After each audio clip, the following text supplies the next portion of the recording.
Welcome back. Now, in Nigeria's political space, we see that women remain vastly underrepresented despite their strong presence in, activism, advocacy, and grassroots mobilization. And so, we're looking at women in politics in Nigeria, threading where lions dare. And we have with us this morning, joining us via Zoom, Chioma Ifemeludike. She is the AAC candidate for the Anambra 2025 Guba elections. Good morning. You're very much welcome to the program. Good morning. Thank you for having me. Good morning, Chioma. Thank you for joining us. Just a quick question. How does it feel to compete with the men in the political space? Just learning that we were the candidates for AAC in the 2025 Anambra Guba election. How does it feel to share the same political space with bigwigs, the men, the people that have been in the game for years over time? Yeah, it felt great. It was a good experience that I needed as a woman. And for what it's worth, I would say that coming from the candidates at the time that we, had engagement, it was fair. There was much, was respectful.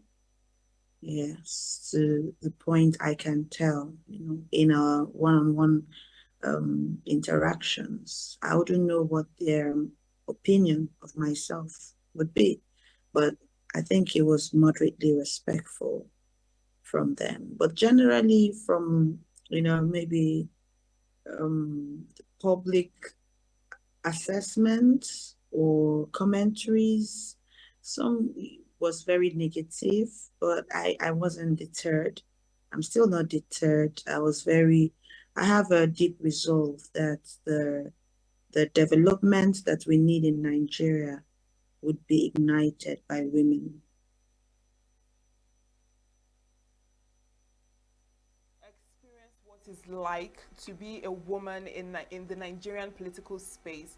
I'd like you to tell us how it is for women in politics in Nigeria. What exactly is the climate, is the space in Nigeria for women when it comes to active politics?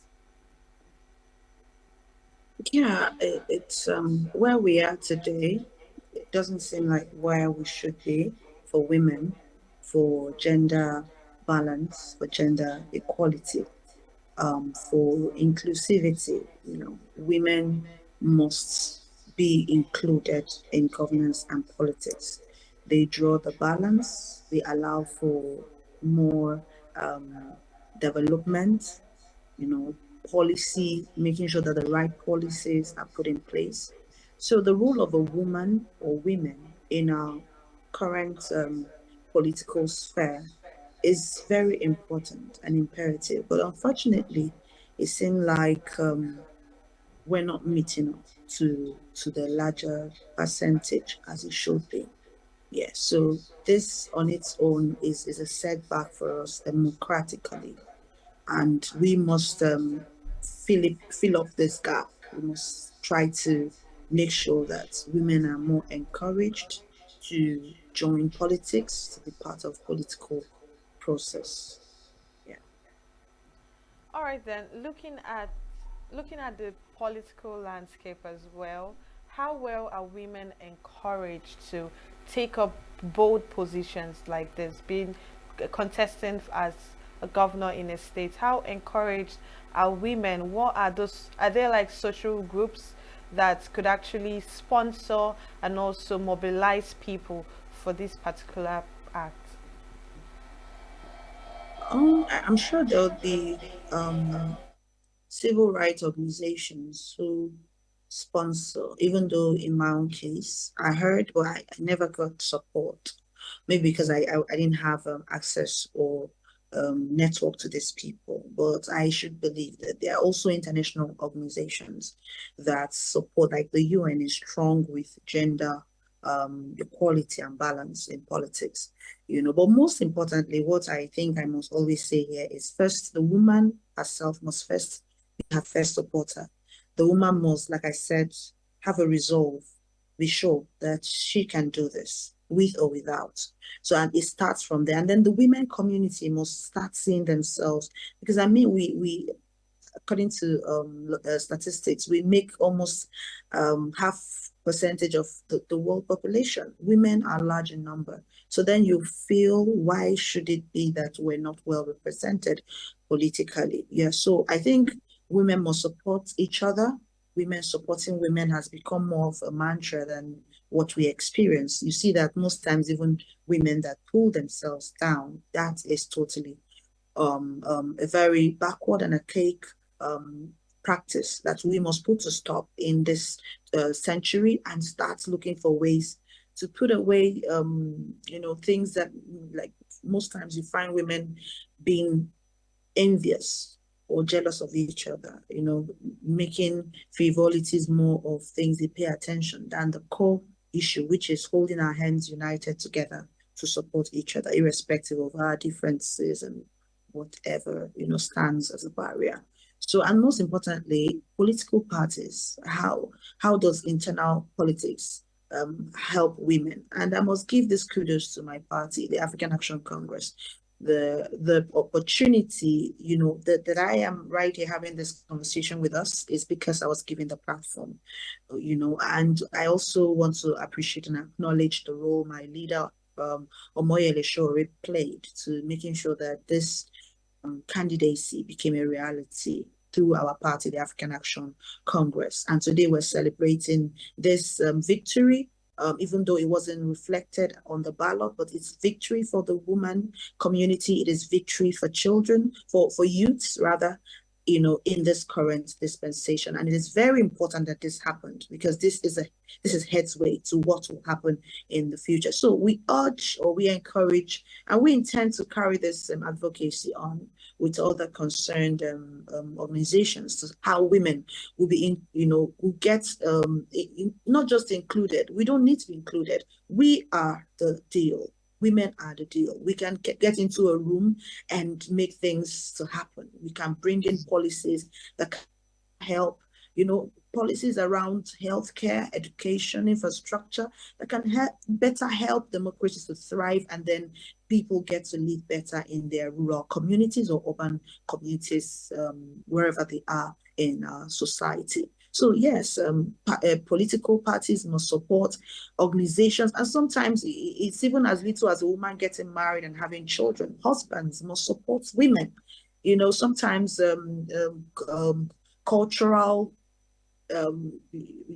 is it pressure or expectations also have a role in making the woman relegated to the background, because there's this feeling, especially in this part of the world, that a woman belongs to the kitchen and the other room, and a lot of women has got what it takes to lead, and lead effectively and adequately, more than some men that we know. So gender must not be the conversation, even though, but yet there must be balance. Yes. Party and the role they played in putting you out there to contest. What vision or core message did you want your candidacy to represent to the people, and particularly to women? Yeah, it's basically because one of my strong slogan was courage for change. And for me, courage here means that you can do this. And I'm sure that now everyone has seen that it is not just lip service. It was something I was very intentional about, going in the ring and seeing it to the end. Even if I have to roll, even if I have to do it with my last breath, I was ready to put my all. Also to make sure that the people who gave me this opportunity and the platform get to see that, this was something I'm doing from the heart. So this is a model to other people, and a message to them that it is not just about criticizing government. You must throw yourself in the ring. You must put yourself on the scale to also assess your leadership abilities, even while campaigning. You're a leader because you're leading the campaign team. You're part of the decision making of that team. So that's where you start flexing your leadership muscle until you probably get that position. Yeah. So the message is clear that you need, with courage, you can actually achieve whatever you want to achieve. And believing in yourself, identifying your abilities and your potentials and innovative skills and flexing them, yes, just leaving your comfort zone and getting into, whatever it is that seems like it's impossible and doing it anyways. So let's look at the future of Nigeria with the women. Do you see women holding big political important positions in Nigeria? I mean, just about 3 weeks ago, Japan had its first female prime minister, as well as other countries that even have women as presidents. In Nigeria over here, they feel like women have mood swings. You could wake up and make a declaration based on your mood.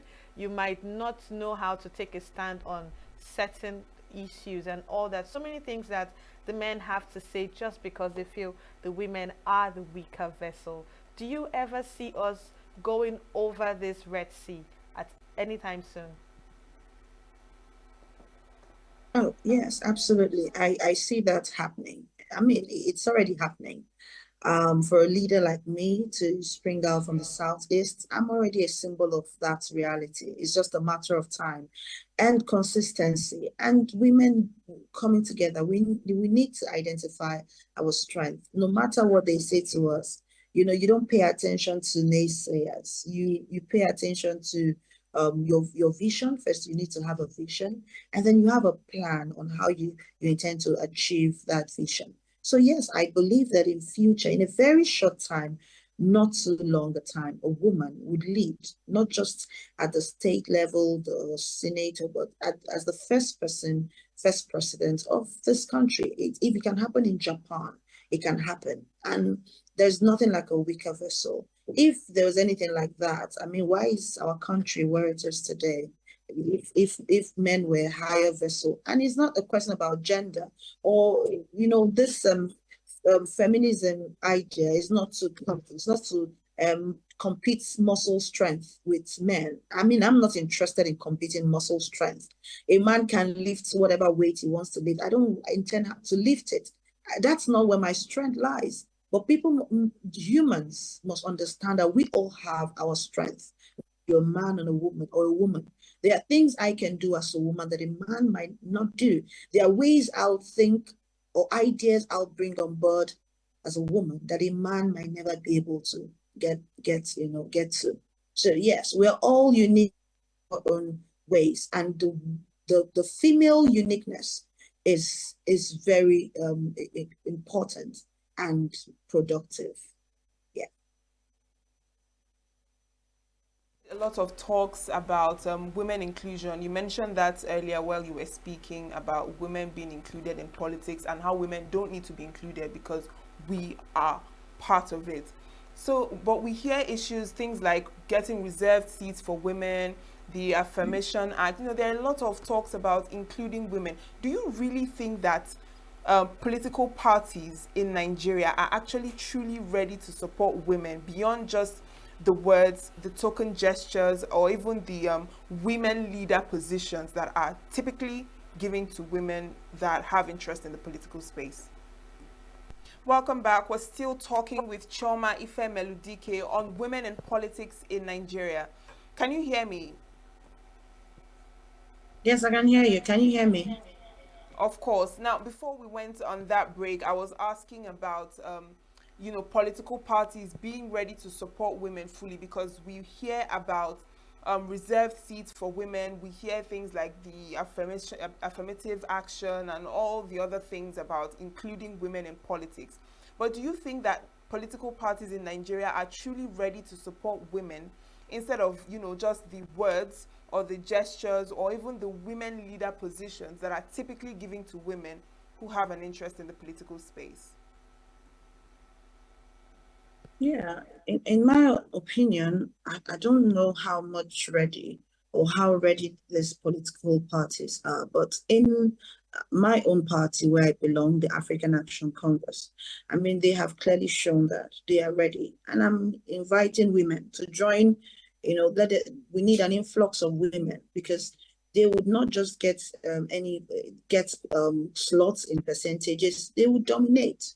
Because when women come into organizations, they, like I said, they push for effectiveness, and they also drive the policies that should enable their fellow women in their communities. So I don't know about other political parties, but the little that I know, some political parties don't give this or give women opportunity without something in exchange, and that is becoming a bane for women in politics, because most times you need to service a godfather, maybe be a sex slave to somebody or some people and then you keep going from one ladder to the other, and maybe by the time you eventually get a chance, you're already out of date. You're not even capable enough, in terms of strength. So these are things that must stop. For all the people who are leaders in political parties or structures, they must give women, their unsolicited supports that does not need anything in exchange, just the fact that women have what it takes to lead, and they would get, their place.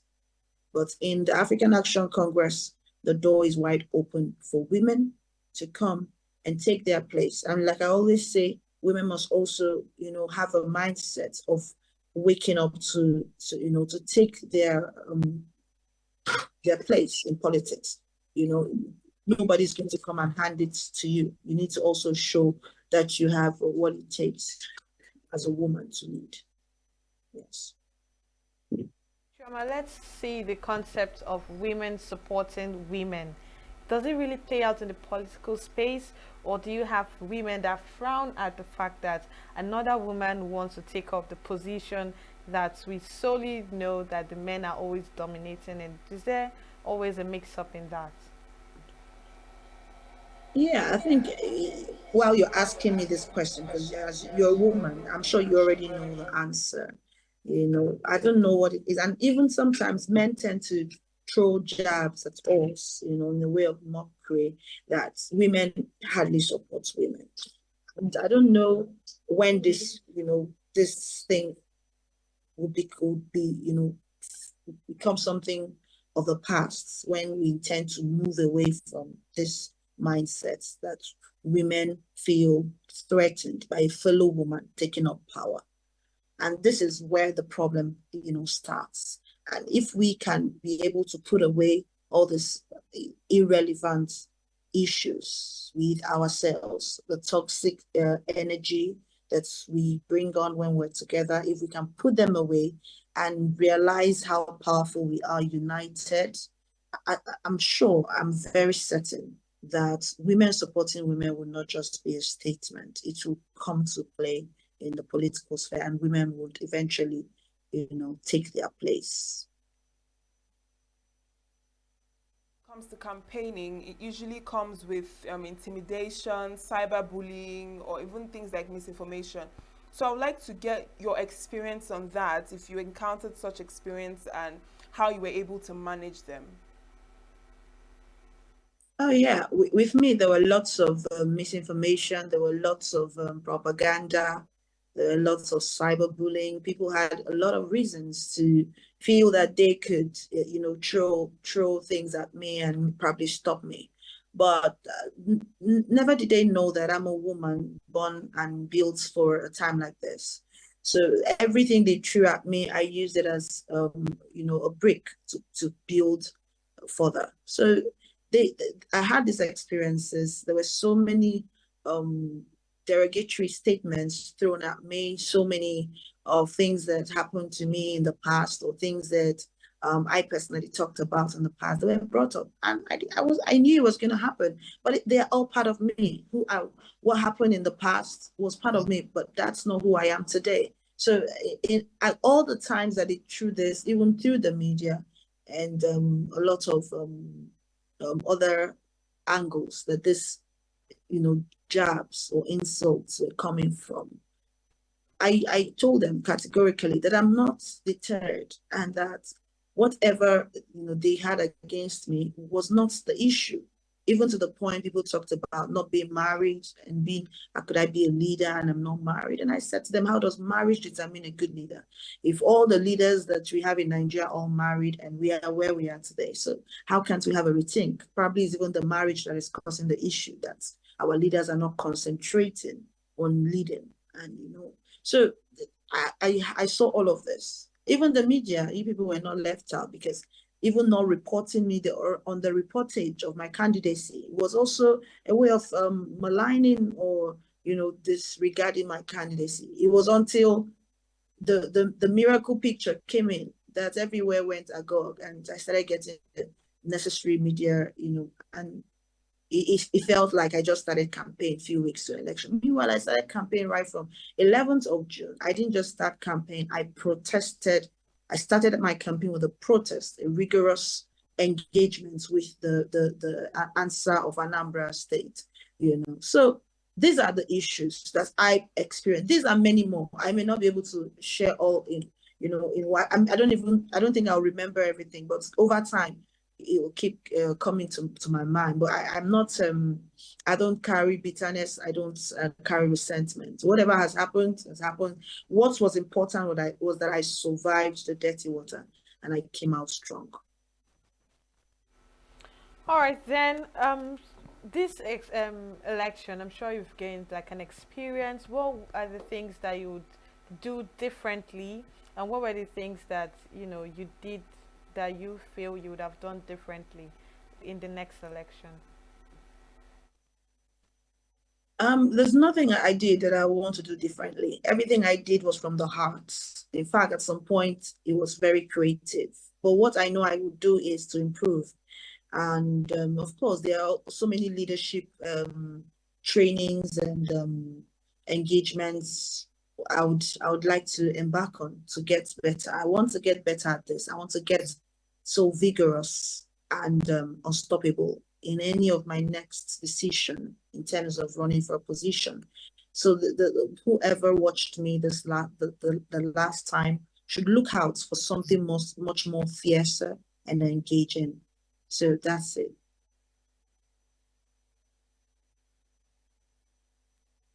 It's over and you're reflecting on your journey. What is next for you?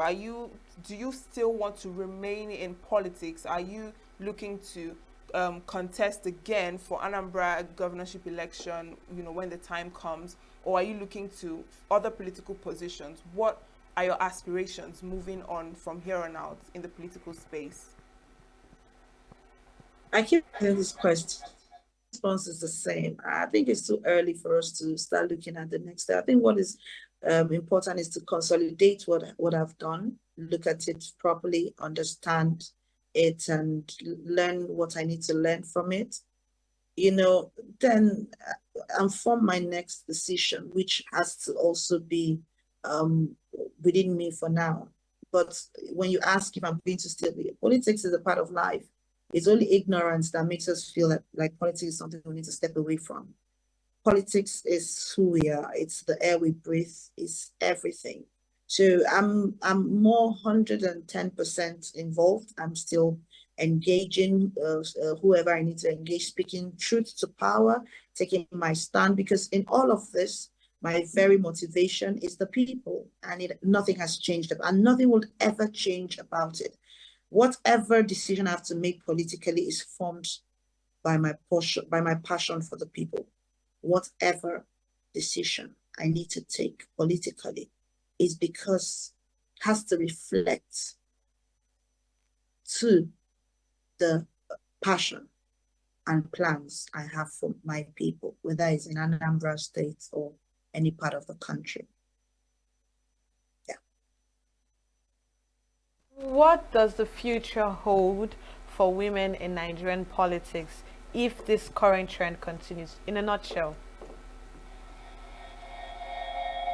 Well, the future is bleak if it goes this way. So, but then we need to fight. It's a fight.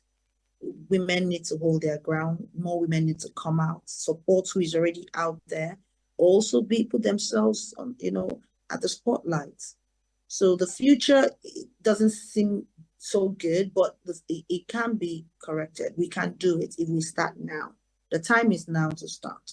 So let's put our hands together as women, join necessary organizations, support who we need to support, step out when we need to step out, speak out when we need to speak out, and we would get there.